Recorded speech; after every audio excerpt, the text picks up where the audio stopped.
I live, yet not I, but Christ liveth in me. Not a metaphor, not a religious flourish, but a passport stamped in the courts of heaven and presented to your own heart this hour. Hear it as present, as immediate, as breath. I live, yet not I. That second clause is the doorway of identity. The hinge is worn with the footsteps of saints who learn to let another who is not really another be the life of their life.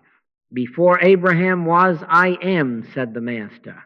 And Paul could only answer by disappearing into that I until Christ was the only subject of the sentence. Now the hook, and it will unhook you from years of good anxious effort. The goal is not a better me. It is me decreasing until I am remain. He must increase, but I must decrease. Not self-erasure into emptiness, but self-yielding into fullness. Not oddity, not pious affectation, but normalcy made luminous. For I in the midst of thee am mighty, saith the Lord. That I is not out there, that I is the very core and cause of you. Thus saith the Lord that made thee and formed thee from the womb, fear not, I will help thee. Do you hear the tenderness, the governance? God, the only power of the universe. Only power. If there is only one power, there is no rival to surrender to, no second presence to negotiate with, only the indwelling I that does the works. What then does it mean, practical as shoes and bread, for Christ to live your life? How do you let it happen without becoming less human, without growing strange? By opening the door of identity, not by straining at behavior, by consenting to be lived, by relocating center from the restless me to the restful I am. You need not sign an oath, you need only recognize.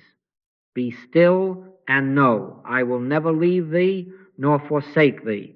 When the mind grows quiet, you will discover you are already a life being lived. Let us begin simply. Now say the word I softly. Again, I. Notice where it lives. Not behind your forehead only, not out past the stars, closer than breathing, nearer than hands and feet. I. Let it ring like a bell without sound. This is not autosuggestion. This is recognition. Speak, Lord, thy servant heareth. In that listening, the ancient sentence stops being ink and becomes event. A young father on a crowded bus once whispered I and felt the panic melt like frost at sunrise. No one on the bus knew a resurrection had occurred, but heaven marked the hour. So will it be for you. No trumpet, no drama, only the gentle takeover of the one who has been your life all along. God, God, God. Let the word thin your self-importance and thicken your peace. Be still and know that I am God. Let the me recede, not into a void, but into the vastness of him who says, I live, yet not I, Christ liveth in me. And now the door is open. We will walk through it together. Now, let us look gently and honestly at the two eyes that have been speaking in you. There is the little me, the moving weather of personality, history, preferences, fears, the opinions gathered like seashells and just as easily dropped. That me wakes cheerful on Monday and anxious by noon. It loves when it is loved, and when crossed it withers or fights. It is changeable, born yesterday, afraid of tomorrow. Then there is the I that never had a birthday. Before Abraham was, I am. Not a boast, not an ego claim, but being, speaking its own name. I in the midst of thee am mighty. Hear it again, slowly, as if for the first time. I in the midst of thee am mighty. If the might is in the midst, then the center of you is not the personal manager.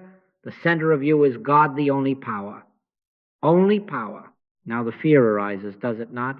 If that great I comes forth, will I be erased? No. This is not self-annihilation. It is self-transparency. It is not the smashing of the window, it is the cleaning of it that the light may pass without distortion. You become more truly yourself, because the true self, I will never leave thee, nor forsake thee, finds unobstructed passage. The little me does not need to die in drama, it needs to yield and trust. He must increase, but I must decrease. As steam yields to flame, not destroyed, but fulfilled, so the me becomes a clear instrument, and life is simpler, stronger, quieter. How does such yielding occur? Not by self-improvement programs and not by self-condemnation. By turning within and giving audience to the one who already abides. Say within yourself, even now, speak, Lord, thy servant heareth. And then be still. Do not rush to fill the room with your words. Let the room speak. Let the silence grow fragrant with the awareness that another who is not another occupies the throne. Be still and know that I am God. In that stillness, you may not feel fireworks. You may feel a slight loosening, as if a knot gives way, as if breath has more room to be. That is enough. The eye has taken notice. The door on your side is open. Then agency is reframed from self-assertion to self-yielding, not passivity, but presence doing the works. The Master said, I can of mine own self do nothing. The Father that dwelleth in me, he doeth the works. This is the law of your being as well. When the me relaxes its grip, inspiration, timing, and sufficiency appear without strain. It is God which worketh in you both to will and to do of his good pleasure. You will still answer your emails, keep your appointments, mend what is torn, but you will find that the motion behind the motion is not anxiety trying to guarantee an outcome. It is grace expressing itself as you. God, God, God. The same I that formed thee from the womb performs that which is given you to do, and you, without fuss, become a beholder and an instrument. Freedom has begun because the me has begun to yield to the I am. That is your real life. And now, having let the me grow transparent to the I, let us see what happens to the burden of running a universe. Under the old regime, the personal manager sits at a cramped desk with 1,000 ledgers. If I do this, then perhaps that. If I push here, I might get that result. Cause and effect, endless calculation, fear dressed as prudence. But the Master stands in that room and says, take no thought for your life, not irresponsibility, release, not by might nor by power, but by my Spirit, saith the Lord of hosts. There is another government in you, an unseen administration called grace. It does not consult the anxious clerk. It illumines the whole building. A state of grace banishes, annihilates, wipes out physical law, mental law, karmic law as masters of you.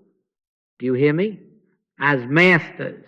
The world may continue to measure and predict, but you, in whom the I is enthroned, are no longer subject to law as chain, as sentence, as fate.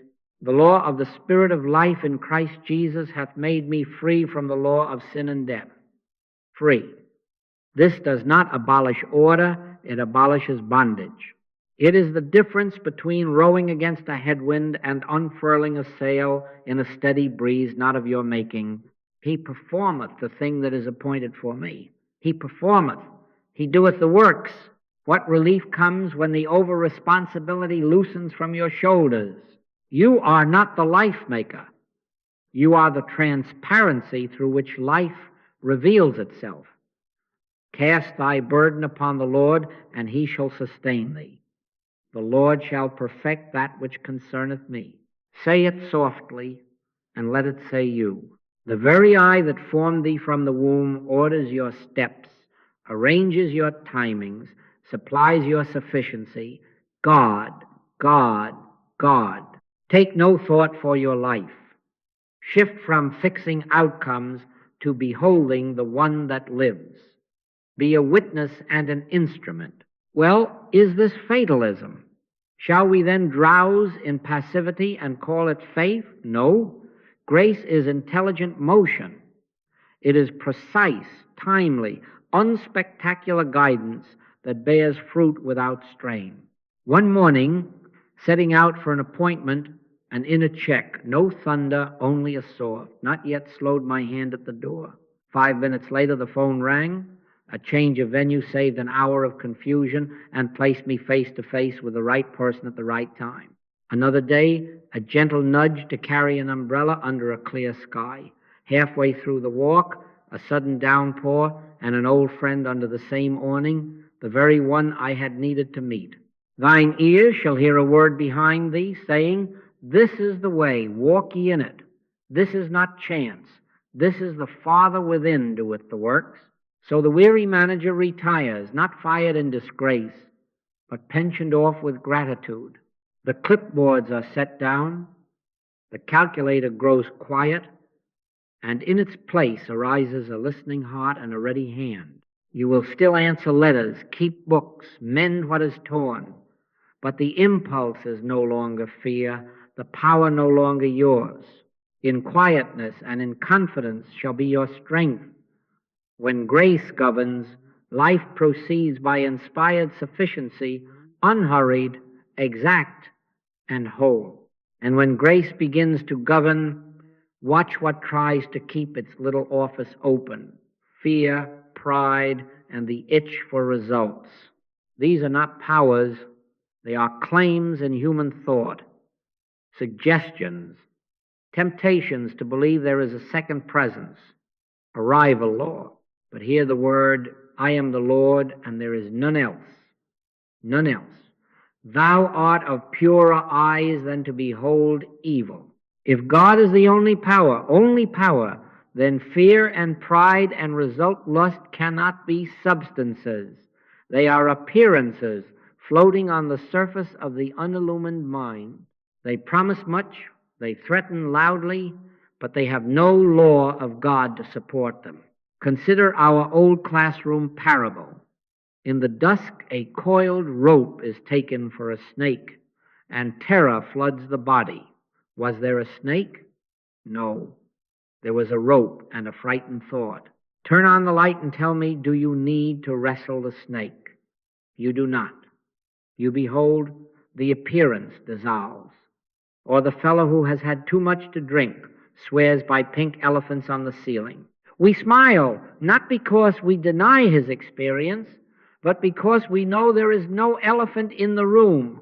And I promise you, there is none in this room now. So with the ego's specters, ye shall know the truth, and the truth shall make you free.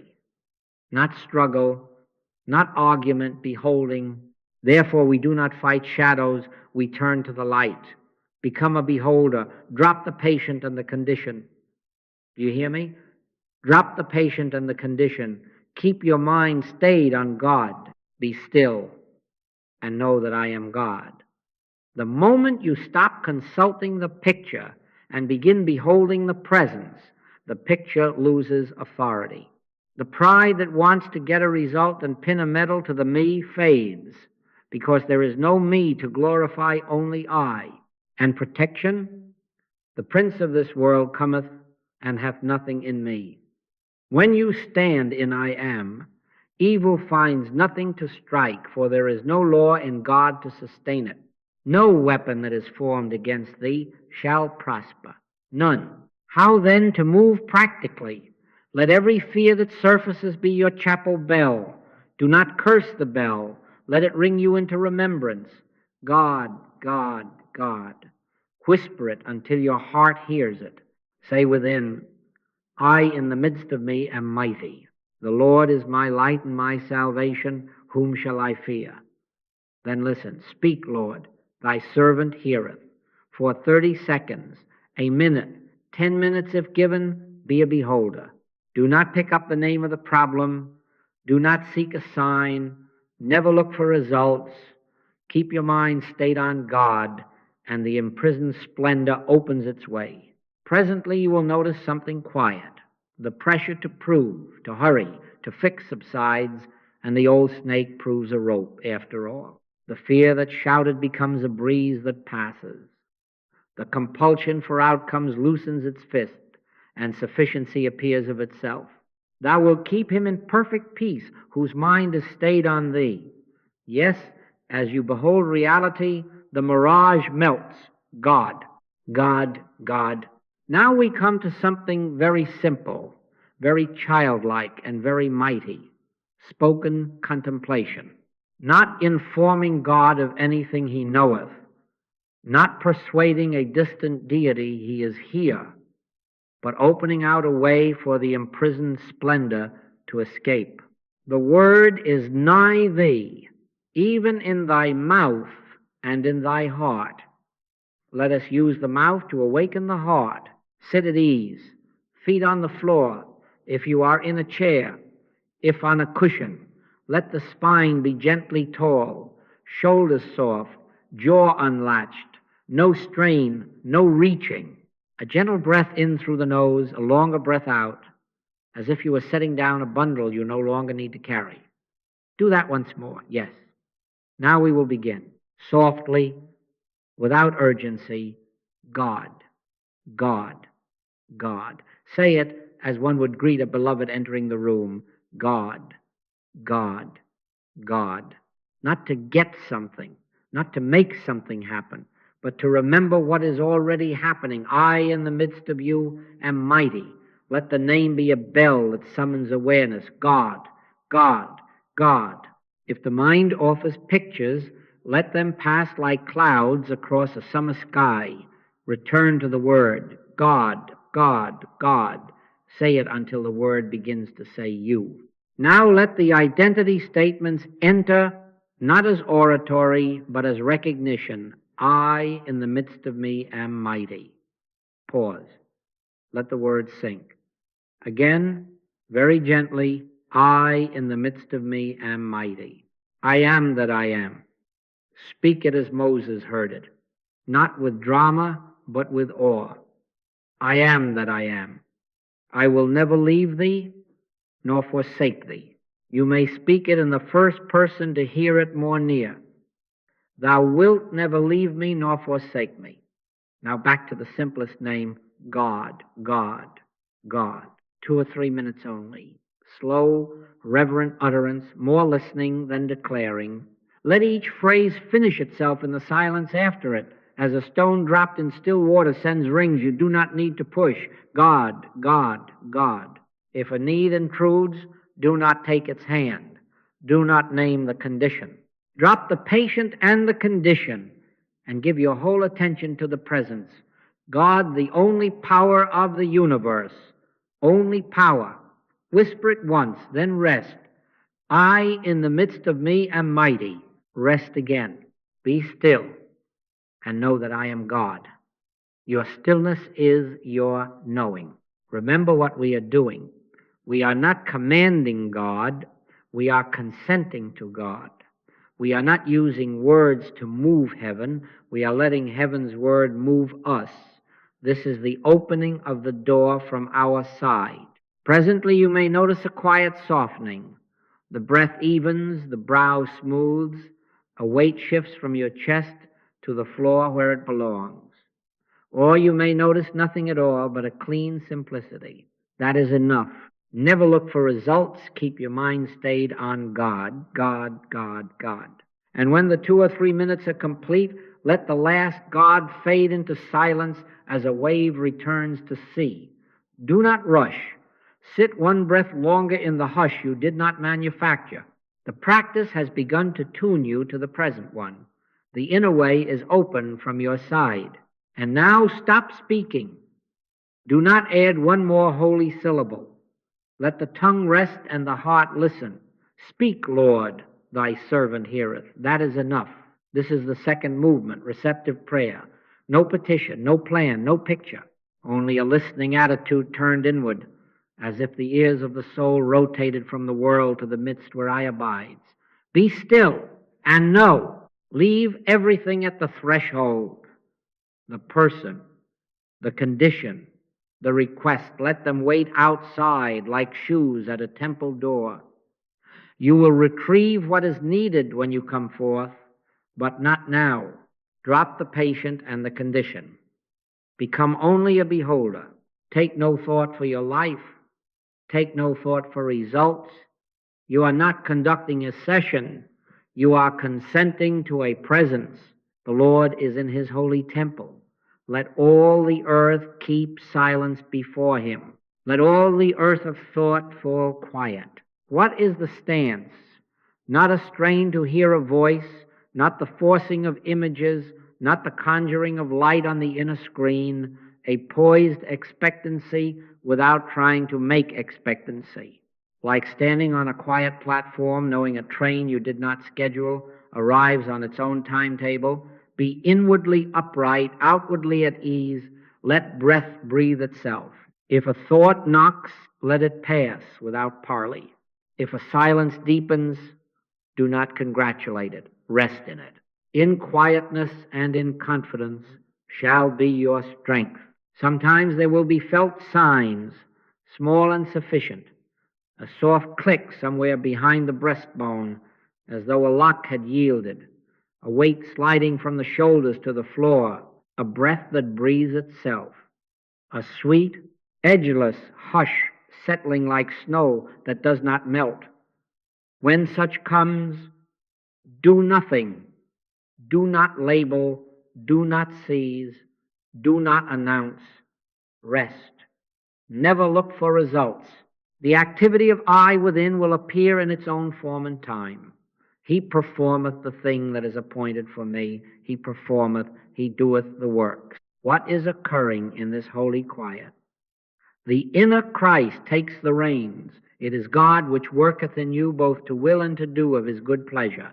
The helm shifts from the little me to the I am, that is your life. The Lord shall fight for you, and ye shall hold your peace. Hold it, keep it. And if nothing at all seems to happen, that is often the purest happening. The seed is in the ground, do not dig it up, for the kingdom of God cometh not with observation. How long? A minute, 2, 5, as given. Let the silence dismiss you, not your watch. Rise quietly, as from a friend's table, still tasting bread and honey. Carry the hush into your next act. Do not rush to use it. Let it use you. I in the midst of thee am mighty. The eye goes before you to make the crooked places straight. It shall be seen in its season. Fruits, not fuss. And if a need taps your shoulder later, let it ring you inward again. Speak, Lord. Thy servant heareth. Carry this hush into the street where life is lived. Do not change your errands. Change your reliance. Let every doorway, every keyboard, every steering wheel become an altar of 5 seconds. Before you begin any task, whisper within. The I within me goes before me to make the crooked places straight. Say it once, and then trust it. In all thy ways acknowledge him, and he shall direct thy paths. You will feel the shoulders drop a fraction, the breath settle, and the little manager step back. Work performed from that 5-second acknowledgement is steady, exact, and unhurried, because another who is not another doeth the works. At the desk, before the email, pause. The I within me goes before me to make the crooked places straight. A nudge may come soft, never dramatic. Wait, read it once more. Change that line to kindness. I remember a morning when the reply burning in my fingers was clever but sharp. The word wait arrived like a hand on the wrist. I set it aside, returned after the noon silence, and in that hour the needed sentence appeared of itself like a path through reeds. Trouble never happened. Thine ears shall hear a word behind thee saying, this is the way, walk ye in it. This is grace at the workplace, not fireworks, but accurate, merciful motion. Concerning supply, Withdraw your faith and reliance from externals, clients, markets, even your good reputation, and rest it where it belongs, in the invisible source that clothes the lilies. Consider the lilies of the field, how they grow. They toil not, neither do they spin. The world names channels, we behold source. The channel may change, the source remains I. There was a week when numbers would not add. Instead of tightening the fist, the word came. Give that small invoice as a gift. Folly to the clerk, wisdom to the heart. Within 2 days, an old account, long, silent, wrote, unbidden, not only settling in full, but opening a door I had not known was there. The Lord is my shepherd, I shall not want. Seek ye first the kingdom within, and all these things take care of themselves without your strain. As to health, keep the rule. In prayer, drop the patient and the condition. Do not bring God a chart. Become a beholder. God, God, God. Be still and know I am. Often, as the mind rests from fixing, a gentle instruction rises. Take a walk now. Drink water. Call the doctor. Lie down. Cancel that trip. Follow it without fear or fanfare. The same eye that quickens tissue also orders the appointment. Fear shouts. Grace nudges. I am the Lord that healeth thee. When the me is not striving to be well by its own law, the life that is your life moves freely, and your steps, medical or simple, are placed in peace. And in relationships, let the presence do the works. Release control. Keep your mind stayed on God and speak truth in gentleness. A soft answer turneth away wrath. Let your speech be always with grace. Before the conversation, 5 seconds. The I within me goes before me to make the crooked places straight. Then listen more than you think you must. I recall entering a difficult family talk with a well-prepared case. At the threshold, the inner word said, ask one question and be still. I did, and what needed to be said by the other was said. What needed to be unsaid in me dissolved without defense. The Lord shall fight for you, and ye shall hold your peace. Do you see? As reliance moves inward, ordinary duties become arenas where grace demonstrates itself naturally, not results chased, but fruits appearing. God, God, God. 5 seconds here, 5 there, and the day becomes threaded with quiet sufficiency. He leadeth me beside the still waters. Walk on. The eye goes before you to make the crooked places straight, and behind you to be your rear guard. Never look for results. Be a beholder. Let grace govern. Now, as reliance turns inward and the day grows simple, 3 small foxes try the vineyard: performance, specialness, and control. They do not look like thieves. They wear robes and speak King James when it suits them. But hear the word, no flesh should glory in his presence. He that glorieth, let him glory in the Lord. When the me sniffs the fragrance of grace, it sometimes runs back to its desk and begins to keep score. How advanced am I? How deep was that silence? How many minutes today? That is performance, spirituality, polishing the mirror instead of letting light pass. Beloved, I decreases, not inflates. What hast thou that thou didst not receive? If it is received, then it is not an achievement, it is a gift.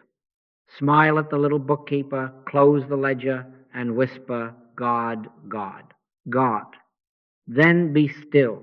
The I within knows no grades, no stripes, no spiritual resume, only expression. I recall a dear woman who carried a small card where she placed a star for each meditation. One evening she came beaming 31 stars in 30 days. We rejoiced, yes, and then the inner word came with a smile, child, I am the star. Do you see the correction? Not scolding, releasing. Let not thy left hand know what thy right hand doeth. Practice is holy, scorekeeping is not. Keep the practice and drop the star. The second law is specialness. If it makes you separate, it is not the I that unites. God resisteth the proud, but giveth grace unto the humble. Pride may come dressed as uniqueness, my path, my secret, my gift above yours. But the I has no private corner, it is the life of all. When the me whispers, you see more than they, answer gently with Scripture. When thou art bidden, go and sit down in the lowest room. Take the lowest chair inwardly. Let another shine, bless it. The presence that does the works is never flattered and never threatened. The more you disappear into humility, the more freely the I appears as compassion, as clarity, as quiet strength. Closer than breathing, nearer than hands and feet, and never separate. The third is control the old manager borrowing spiritual language to bend outcomes. It says, I will use truth to get my way, the right parking space, the deal, the healing now. But listen to the Master. Be still and know that I am God. Be still first. Know first. Let form follow knowing. Never argue with appearances. Never argue with persons. Become a beholder. If the me starts commanding in God's name, step back and remember the Father that dwelleth in me. He doeth the works. One afternoon, a man set out to demonstrate a seat on a full flight. The inner nudge said softly, not this plane. He yielded, though the mind fussed. An hour later, the rebooking placed him beside the very soul he was sent to comfort. Grace defined the form. Peace marked the path. So take the guardrails and keep them near. Short, faithful practice, morning hush, noon hush, evening hush, 5 seconds at the threshold of tasks. God, God, God. Drop the patient and the condition. Become only a beholder. Never look for results. Fruits, not fuss. If you catch yourself performing, smilingly stop. If you feel special, take the lowest room. If you find yourself steering, hands off the reins. The Lord shall fight for you, and ye shall hold your peace. Stay simple and humble. The less the me manages, the more freely the I expresses, and it will. I in the midst of thee am mighty. Now, how shall you know that the government has shifted, that the helm is no longer in the grasp of the little manager, but in the keeping of the I? Not by fireworks, not by headlines, but by fruits. By their fruits he shall know them. First within, a quiet certainty without reasons. The mind searches for cause and cannot find it. Yet the heart knows. Fear subsides before facts change. The storm may still be on the lake, but the word arises, peace be still, and the water in you obeys. Thou wilt keep him in perfect peace, whose mind is stayed on thee. Without argument, without proof, without drama, peace. God, God, God, I in the midst of me am mighty. Then you notice outward signs, unforced and exact. The right word comes at the right time, not prepared, but given. It shall be given you in that same hour what ye shall speak. The provision appears and fits like a key in a lock, no more, no less, and exactly when needed. An email softened by a single sentence opens a door. A call arrives at the moment of prayer, and the very person needed is on the line. A reconciling word surfaces, and you speak it without pushing, and the knot unties itself while no one is looking. The Lord shall perfect that which concerneth me. He perfecteth, he performeth. You do not credit cleverness. You cannot. You recognize a hand, and it is not yours. A change of character follows, as gentle as dawn and as sure. Gentleness with backbone, soft speech that does not collapse. A soft answer turneth away wrath. and yet the righteous are bold as a lion. Courage without hardness, a firm no without a sharp edge. Generosity that does not perform for its own reflection, charity vaunteth not itself, is not puffed up. You discover that you can yield and stand in the same breath, that you can give and forget, that you can be corrected without shrinking and praised without swelling. You are no longer managing the impression, you are letting the I express God, the only power. Only power. Even the tempo of life alters, the striving winds drop, decisions ripen, instead of being yanked green from the branch.